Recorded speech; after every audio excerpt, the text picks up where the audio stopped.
আসসালামু আলাইকুম, স্বাগতম বাংলা স্কোপ সংবাদে। আমি মোহাম্মদ কিবরিয়া আজকের সব আন্তর্জাতিক খবর নিয়ে হাজির হয়েছি। শুরুতেই জানিয়ে দিব সংবাদ শিরোনাম, তারপর বিস্তারিত। থাইল্যান্ড কম্বোডিয়ার সীমান্তে যুদ্ধবিরতি কার্যকর, ঘরে ফিরছে বাস্তুচ্যুতরা।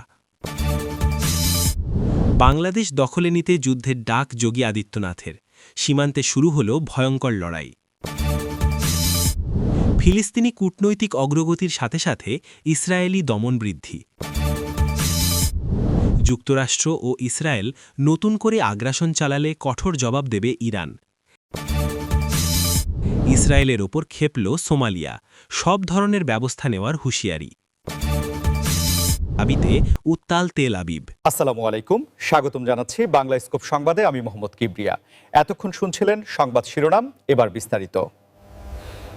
থাইল্যান্ড ও কম্বোডিয়া সীমান্তের দীর্ঘদিনের উত্তেজনা প্রশমিত হয়ে এখন সেখানে এক স্বস্তির সুবাতাস বইতে শুরু করেছে এবং উভয় দেশের সমঝোতায় যুদ্ধবিরতি কার্যকর হওয়ায় বাস্তুচ্যুত সাধারণ মানুষ নিজ নিজ ঘরবাড়িতে ফিরতে শুরু করেছেন। আপনারা জানেন যে এই সীমান্ত এলাকাটি নিয়ে দুই দেশের মধ্যে দীর্ঘদিন ধরে এক ধরনের টানাপোড়েন চলছিল, যার ফলে হাজার হাজার মানুষ তাদের ভিটেমাটি ছেড়ে নিরাপদ আশ্রয়ে চলে যেতে বাধ্য হয়েছিলেন। কিন্তু সাম্প্রতিক কূটনৈতিক আলোচনায় একটি ইতিবাচক সমাধান আসায় এখন সীমান্তে শান্তি ফিরে এসেছে। এই শান্তির খবরটি শুধু ওই অঞ্চলের মানুষের জন্য নয়, বরং পুরো দক্ষিণ পূর্ব এশিয়ার স্থিতিশীলতার জন্য একটি বড় মাইলফলক হিসেবে দেখা হচ্ছে। এবং আন্তর্জাতিক পর্যবেক্ষকরা মনে করছেন যে আলোচনার মাধ্যমে যে কোনো বড় সমস্যা সমাধান করা সম্ভব তা আবারও প্রমাণিত হল। যারা দীর্ঘ সময় ধরে অস্থায়ী ক্যাম্পে মানবেতর জীবনযাপন করছিলেন, তারা এখন তাদের সহায় সম্বল নিয়ে নিজ গ্রামে ফিরছেন এবং স্থানীয় প্রশাসন তাদের পুনর্বাসনের জন্য সব ধরনের সহযোগিতা প্রদান করছে।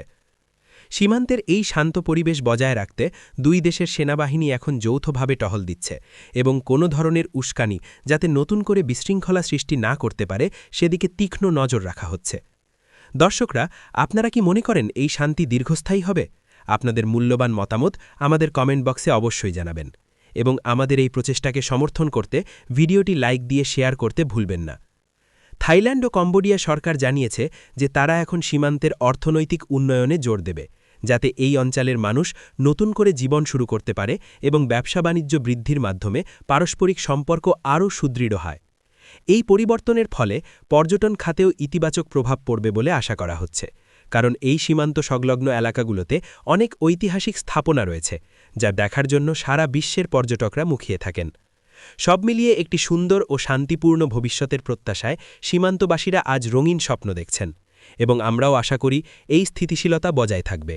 প্রতিবেশী দেশগুলোর সাথে সম্পর্কের টানাপোড়েন এবং রাজনৈতিক বক্তব্যের প্রেক্ষাপটে সম্প্রতি বাংলাদেশ ও ভারতের সীমান্ত পরিস্থিতি নিয়ে নানা আলোচনা তৈরি হয়েছে এবং বিশেষ করে উত্তরপ্রদেশের মুখ্যমন্ত্রী যোগী আদিত্যনাথের একটি বক্তব্যকে কেন্দ্র করে জনমনে ব্যাপক কৌতূহল ও উদ্বেগের সৃষ্টি হয়েছে। আপনারা সংবাদ মাধ্যমে হয়তো দেখেছেন যে ভারতের এই প্রভাবশালী রাজনীতিবিদের বিভিন্ন মন্তব্য প্রায়ই খবরের শিরোনাম হয়, তবে আন্তর্জাতিক সম্পর্কের ক্ষেত্রে যে কোনো ধরনের উস্কানোমূলক শব্দ ব্যবহারের ফলাফল অনেক সময় দীর্ঘমেয়াদী সংকটের জন্ম দিতে পারে। সীমান্ত এলাকায় নিরাপত্তা ব্যবস্থা জোরদার করা হয়েছে এবং বিজিবি ও বিএসএফ উভয় পক্ষই সতর্ক অবস্থানে রয়েছে, যাতে কোনো ধরনের অনাকাঙ্ক্ষিত ঘটনা বা অনুপ্রবেশ না ঘটে। একটি দেশের সার্বভৌমত্ব রক্ষা করা এবং আঞ্চলিক শান্তি বজায় রাখা প্রতিটি দায়িত্বশীল নেতৃত্বের প্রধান লক্ষ্য হওয়া উচিত এবং সাধারণ মানুষ সবসময় চায় যুদ্ধের দামামা এড়িয়ে আলোচনার মাধ্যমে সৌহার্দ্যপূর্ণ পরিবেশ বজায় থাকুক। বর্তমান বৈশ্বিক অর্থনৈতিক পরিস্থিতিতে যে কোনো ধরনের সংঘাত শুধু সংশ্লিষ্ট দেশগুলোর জন্যই নয়, বরং পুরো অঞ্চলের সাধারণ মানুষের জীবনযাত্রায় নেতিবাচক প্রভাব ফেলে এবং বাজারে নিত্যপণ্যের দাম থেকে শুরু করে সাধারণ মানুষের নিরাপত্তা পর্যন্ত সবকিছু হুমকির মুখে পড়ে। আমরা আমাদের দর্শকদের অনুরোধ করব, কোনো ধরনের গুজব বা উস্কানিতে কান দেবেন না এবং সবসময় সঠিক ও নির্ভরযোগ্য তথ্যের উপর ভিত্তি করে নিজেদের মতামত গঠন করবেন। সীমান্তে যে লড়াই বা উত্তেজনার কথা বলা হচ্ছে, সেটি আসলে কূটনৈতিক ও কৌশলগত অবস্থানের একটি অংশ এবং উভয় দেশের উচ্চ পর্যায়ের কর্মকর্তারা নিয়মিত যোগাযোগ রক্ষা করে চলছেন পরিস্থিতি নিয়ন্ত্রণে রাখার জন্য। সোশ্যাল মিডিয়ায় অনেক সময় অতিরঞ্জিত তথ্য ছড়িয়ে পড়ে যা সাধারণ মানুষের মধ্যে আতঙ্ক তৈরি করে, তাই যে কোনো খবর শেয়ার করার আগে তার সত্যতা যাচাই করে নেওয়া একান্ত প্রয়োজন। আপনারা যারা আমাদের নিয়মিত খবর দেখেন তারা জানেন আমরা সবসময় নিরপেক্ষ ও সঠিক তথ্য তুলে ধরার চেষ্টা করি, তাই সীমান্ত পরিস্থিতি নিয়ে যে কোনো আপডেট সবার আগে পেতে আমাদের চ্যানেলটি সাবস্ক্রাইব করে বেল আইকনটি চেপে রাখুন। শান্তি ও বন্ধুত্বের মাধ্যমেই যে উন্নয়ন সম্ভব তা আজ বিশ্বজুড়ে স্বীকৃত, এবং আমরা আশা করি উভয় দেশের নেতৃত্ব বিচক্ষণতার সাথে এই পরিস্থিতি মোকাবিলা করবেন। ফিলিস্তিন ইস্যুতে আন্তর্জাতিক অঙ্গনে কূটনৈতিক তৎপরতা এবং ফিলিস্তিনিদের অধিকার আদায়ের সংগ্রাম নতুন এক মোড় নিয়েছে, যেখানে একদিকে যেমন কূটনৈতিক অগ্রগতির খবর পাওয়া যাচ্ছে, ঠিক তেমনি অন্যদিকে ইসরায়েলি কর্তৃপক্ষের কঠোর অবস্থান ও দমনপীড়ন বৃদ্ধি পাওয়ার খবর পাওয়া যাচ্ছে।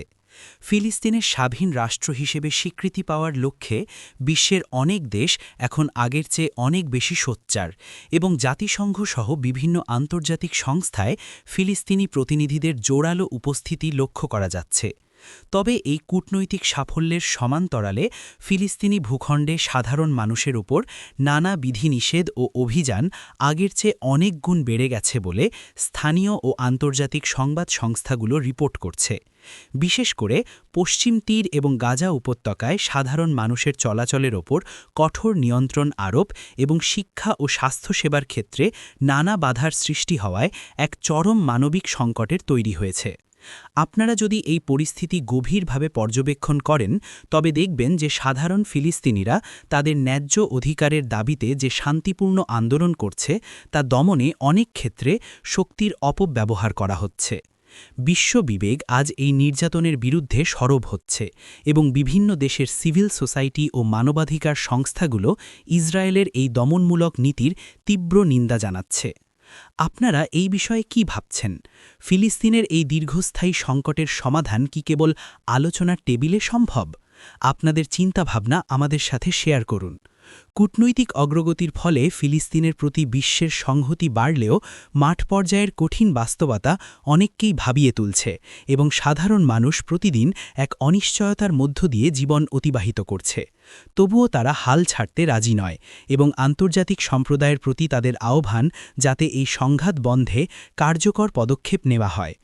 আমরা সবসময় মানবতার পক্ষে এবং সত্যের পক্ষে খবর প্রচার করার চেষ্টা করি এবং ফিলিস্তিন পরিস্থিতির যে কোনো গুরুত্বপূর্ণ আপডেট আমরা আপনাদের সামনে নিয়মিত তুলে ধরব। একটি স্বাধীন ও সার্বভৌম রাষ্ট্র হিসেবে ফিলিস্তিনের টিকে থাকার লড়াই এখন কেবল তাদের একার নয়, বরং এটি বিশ্ব মানবতার একটি বড় পরীক্ষায় পরিণত হয়েছে। মধ্যপ্রাচ্যের ভূ-রাজনীতিতে উত্তেজনা এখন চরমে পৌঁছেছে, কারণ ইরান স্পষ্ট ভাষায় জানিয়ে দিয়েছে যে যুক্তরাষ্ট্র ও ইসরায়েল যদি নতুন করে কোনো ধরনের সামরিক আগ্রাসন চালায় তবে তারা এর দাঁত ভাঙা ও কঠোর জবাব দেবে। ইরানের শীর্ষ সামরিক ও রাজনৈতিক নেতৃত্ব বারবার হুঁশিয়ারি দিচ্ছেন যে তাদের ধৈর্যের পরীক্ষা যেন না নেওয়া হয় এবং তারা নিজেদের সার্বভৌমত্ব রক্ষায় যে কোনো ত্যাগ স্বীকার করতে প্রস্তুত।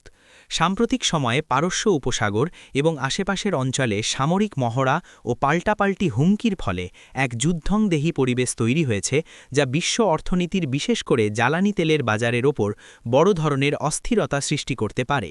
ইরান দাবি করছে যে তাদের প্রতিরক্ষা ব্যবস্থা এখন আগের চেয়ে অনেক বেশি শক্তিশালী এবং যে কোনো ধরনের ড্রোন বা মিসাইল হামলা মোকাবিলা করার সক্ষমতা তারা অর্জন করেছে।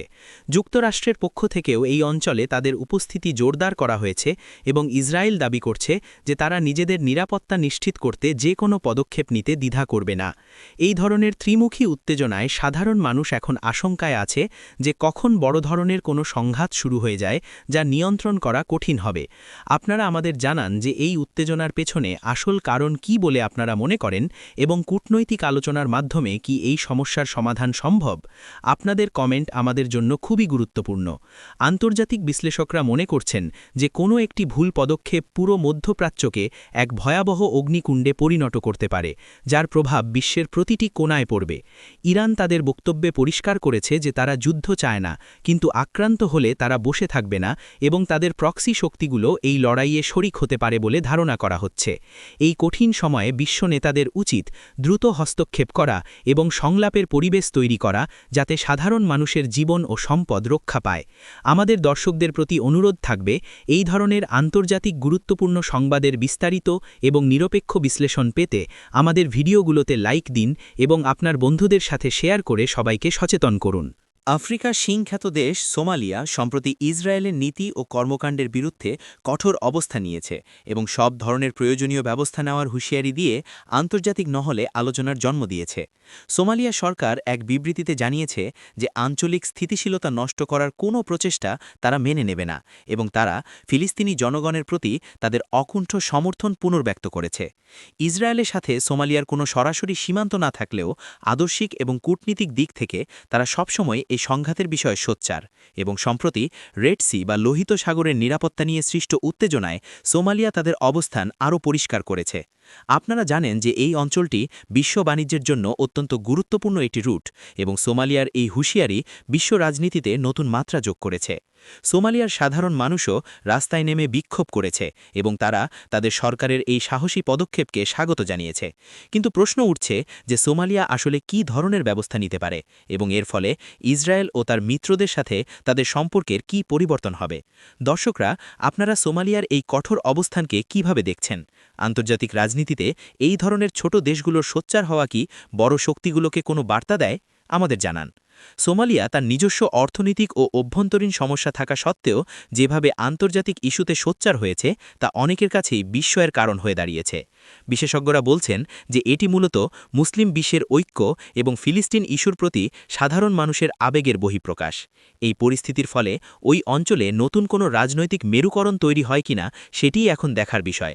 আমরা আপনাদের এই সংকটের প্রতিটি আপডেট নিয়মিত জানিয়ে যাব এবং সোমালিয়া সরকারের পরবর্তী পদক্ষেপগুলো কী হয় সেদিকে আমাদের কড়া নজর থাকবে। আপনাদের সমর্থন আমাদের শক্তি, তাই ভিডিওটি ভালো লাগলে সাবস্ক্রাইব করে আমাদের পাশেই থাকুন। ইসরায়েলের অভ্যন্তরীণ রাজনীতিতে এখন বইছে ঝড়ের পূর্বাভাস, কারণ হামাসের নজিরবিহীন হামলার সঠিক তদন্তের দাবিতে উত্তাল হয়ে উঠেছে তেল আবিবের রাজপথ। হাজার হাজার মানুষ রাস্তায় নেমে বর্তমান সরকারের ব্যর্থতার কড়া সমালোচনা করছে এবং তারা জানতে চাচ্ছে যে কেন গোয়েন্দা সংস্থাগুলো এই হামলার আগাম খবর পেতে ব্যর্থ হল। এই বিক্ষোভের কেন্দ্রে রয়েছে সেই সব পরিবার যারা তাদের প্রিয়জনদের হারিয়েছেন অথবা যাদের স্বজনরা এখনও জিম্মি অবস্থায় আছেন। তারা দাবি করছেন যে কেবল সামরিক অভিযান চালিয়ে সমস্যার সমাধান সম্ভব নয়, বরং হামলার পেছনের দায়বদ্ধতা নিশ্চিত করতে হবে এবং কেন নিরাপত্তা ব্যবস্থা এত সহজে ভেঙে পড়ল তার নিরপেক্ষ তদন্ত হতে হবে। প্রধানমন্ত্রী বেনিয়ামিন নেতানিয়াহুর সরকার এখন তীব্র চাপের মুখে রয়েছে এবং রাজনৈতিক বিশ্লেষকরা মনে করছেন যে এই আন্দোলন সরকারের ভিত নাড়িয়ে দিতে পারে। তেল আবিবের গুরুত্বপূর্ণ রাস্তাগুলো অবরোধ করে রাখা হয়েছে এবং পুলিশের সাথে বিক্ষোভকারীদের দফায় দফায় সংঘর্ষের খবর পাওয়া যাচ্ছে। দর্শকরা, একটি গণতান্ত্রিক দেশে জনগণের এই দাবিকে আপনারা কিভাবে মূল্যায়ন করেন? একটি সরকারের জন্য তাদের গোয়েন্দা ব্যর্থতার দায় নেওয়া কতটা জরুরি বলে আপনারা মনে করেন? আপনাদের মতামত আমাদের জানান। এই বিক্ষোভ কেবল তেল আবিবে সীমাবদ্ধ নেই, বরং এটি ইসরায়েলের অন্যান্য বড় শহরগুলোতেও ছড়িয়ে পড়ছে এবং অনেক প্রাক্তন সামরিক ও গোয়েন্দা কর্মকর্তাও এই তদন্তের দাবিতে সমর্থন জানিয়েছেন। হামলার সময় থেকে এখন পর্যন্ত যে অনিশ্চয়তা ও ভয়ের পরিবেশ তৈরি হয়েছে তার ফলে সাধারণ মানুষের মধ্যে এক ধরনের গভীর অনাস্থা জন্ম নিয়েছে। এই পরিস্থিতি ইসরায়েলের অভ্যন্তরীণ নিরাপত্তাকে আরও ভঙ্গুর করে তুলছে এবং বহির্বিশ্বের কাছেও তাদের গোয়েন্দা শ্রেষ্ঠত্ব নিয়ে প্রশ্ন উঠছে। আমরা এই আন্দোলনের গতি প্রকৃতি এবং এর ফলে ইসরায়েলি রাজনীতিতে কী পরিবর্তন আসে তা পর্যবেক্ষণ করছি এবং আপনাদের নিয়মিত আপডেট দেব। যে কোনো ধরনের নিউজ বা আপডেট সবার আগে পেতে আমাদের এই ভিডিওটি শেয়ার করুন এবং সাবস্ক্রাইব করে আমাদের সাথে যুক্ত থাকুন। আজকের সংবাদ বিশ্লেষণ এ পর্যন্তই। দেশ ও বিদেশের সর্বশেষ সব খবরের সঠিক ও নিরপেক্ষ আপডেট পেতে আমাদের সাথেই থাকুন। আমাদের এই খবরগুলো যদি আপনাদের ভালো লাগে এবং তথ্যবহুল মনে হয় তবে ভিডিওটিতে একটি লাইক দিতে ভুলবেন না। আপনাদের মতামত আমাদের জন্য অত্যন্ত মূল্যবান, তাই কমেন্ট বক্সে আপনার মূল্যবান কথাগুলো আমাদের সাথে শেয়ার করুন। যারা এখনও আমাদের চ্যানেলটি সাবস্ক্রাইব করেননি তারা এখনই সাবস্ক্রাইব করে বেল আইকনটি অল করে দিন, যাতে কোনো গুরুত্বপূর্ণ ভিডিও আপনার মিস না হয়। সুস্থ থাকুন, নিরাপদে থাকুন এবং সঠিক খবরের সাথে থাকুন। ধন্যবাদ।